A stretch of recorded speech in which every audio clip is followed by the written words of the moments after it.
Yamaha Aerox 155 version 2 ABS version, fully programmable racing ECU.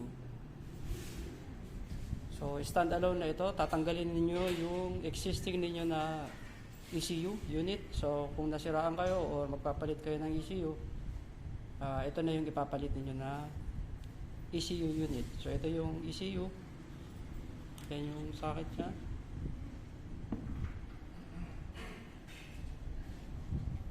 So yan yung ECU niya.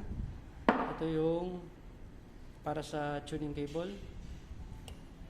Ito yung para sa mga harness. Itong dalawa. And then ito naman yung tuning cable papunta sa laptop. And pag natunon na yung ECU, ito yung map switch selector. So nakakonect yan siya dito para malipat ninyo yung map 1 or map 2 kung ilan yung tono ng mga pinagawa nyo sa mga tuner ninyo. So iba-iba kasi ang tuning kung nasa patag ka and within sea level or aakyat kayo ng matataas na lugar.